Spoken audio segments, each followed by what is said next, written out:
Depois de um mês em solo russo, em plena Revolução Bolchevique, nós vamos mudar de ares, vamos mudar de continente e mudar de perspectiva da realidade. Nós vamos entrar então em solo caribenho e vamos entender um pouco dessa história que o Gabriel Garcia Marques vai nos contar. Então, com vocês, a leitura do mês de março, O Amor nos Tempos do Cólera.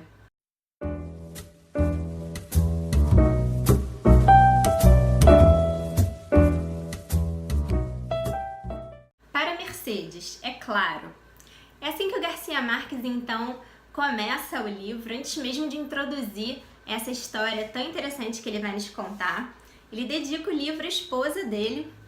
E esse livro ele foi escrito em 1985. O Gabriel Garcia Marques já tinha recebido o Prêmio Nobel de Literatura em 1982 pelo conjunto da obra dele. E nessa época ele já tinha escrito então livros incríveis, como por exemplo Os 100 Anos de Solidão, que foi escrito em 1967. O Amor dos Tempos do Cólera é um livro posterior a esse prêmio, a esse reconhecimento mundial, mas é um livro igualmente incrível e lembra em muito o livro 100 Anos de Solidão. Não lembro exatamente por uma semelhança de conteúdo, embora o Garcia Marques goste de centralizar, de enxertar as histórias dele na América do Sul, na América Latina. Ele tem um gosto por essa tradição e, sobretudo, pela política que envolve os seus personagens. Então, nesse livro de 85, ele vai nos contar a história do doutor Juvenal Urbino. O livro já começa com uma frase muito bonita, que é quando o doutor Juvenal ele entra na casa de um amigo dele. Era inevitável. O cheiro das amêndoas amargas lhe lembrava sempre o destino dos amores contrariados. Então, essa ideia vai permear o livro todo e até mais ou menos o primeiro capítulo a gente vai ter notícias dessa ideia, ele vai voltar a essa ideia, mas o início do livro é como se ele estivesse pintando um quadro despreocupadamente. O livro ele começa com suicídio. O Dr. Juvenal ele é um médico muito importante, um médico das classes abastadas, um médico conhecido na cidade como alguém que consegue resolver os casos impossíveis. Então, quando um médico não encontra solução para o seu doente, o Dr. Juvenal é chamado, mas ele é um médico de elite. Ele é um herdeiro, é um cara que sempre teve muito dinheiro, sempre teve cargos políticos importantes na cidade, presidente de algum comitê ligado à saúde. Ele ensinava e formava praticamente os jovens médicos que estavam começando a carreira na cidade. Era ele quem assinava embaixo de todos os atestados de óbito. Então ele tinha um poder político, um poder acadêmico e um poder também dessa prestidigitação da medicina. Ele era um médico acostumado a ser associado com alguém que é capaz de resolver tudo, de curar as piores doenças, as doenças mais difíceis para os outros médicos.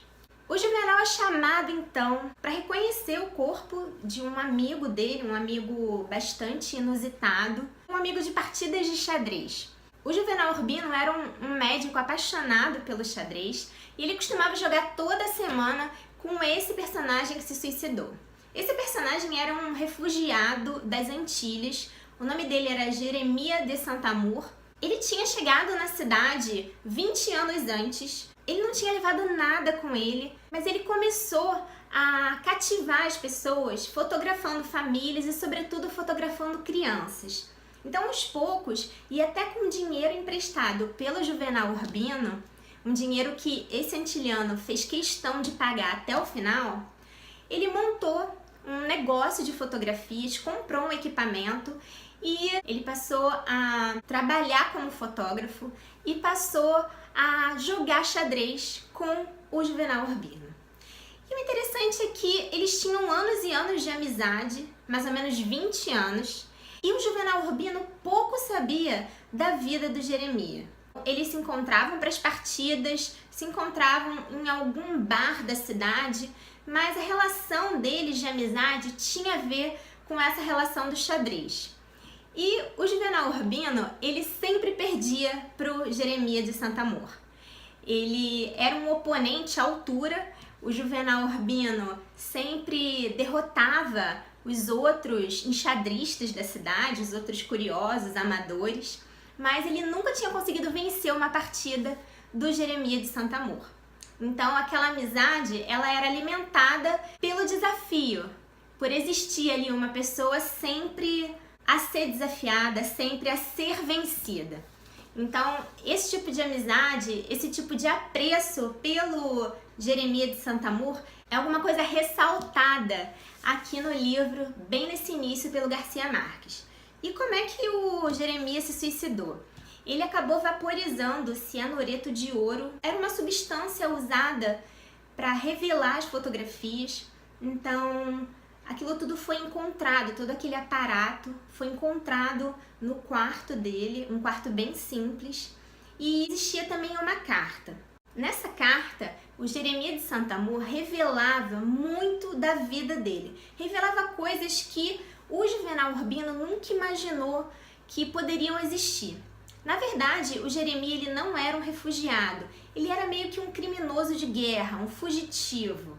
Ele tinha ido para o Caribe e tinha tido uma vida bastante complicada antes. E no início do livro, nós vamos saber que nessa carta, ele pede para que o Dr. Urbino ele vá até a casa de uma mulher, num bairro muito distante, conhecido como um bairro onde os ex-escravos viviam. Então é nesse bairro que ele vai conhecer uma mulher que era amante do Jeremias, e essa amante teria ajudado o Jeremias a se suicidar. Ela teria preparado algumas coisas para ele a pedido dele, porque ele achava que a velhice era alguma coisa terrível. A velhice era alguma coisa que não devia ser experimentada nunca. Para ele, a idade limite para uma pessoa viver era até 60 anos. E ele tinha prometido a si mesmo, se comprometido com essa amante, com essa mulher dele, que se ele não morresse até os 60 anos, ele então se suicidaria. Então é isso que acontece. E o Juvenal Urbino fica muito surpreso, intrigado e acha muito estranha aquela situação. Primeiro porque ele é muito católico e apesar dele não gostar desses reveses da velhice, desses problemas, ele já tem 81 anos, ele jamais imaginou se suicidar. Não só porque ele tem essa ideologia católica, muito religiosa, muito forte, mas também porque essa ideologia não é tão forte assim, a ponto dele achar que vai encontrar depois da morte alguma coisa como Deus, como o céu, ou como algum outro tipo de referência que ele lê tanto na sua religião. Então, apesar dele frequentar a igreja e tá sempre envolvido em algum evento religioso, no início do livro a gente tem o feriado de Pentecostes aqui, justamente no dia do suicídio do Jeremias.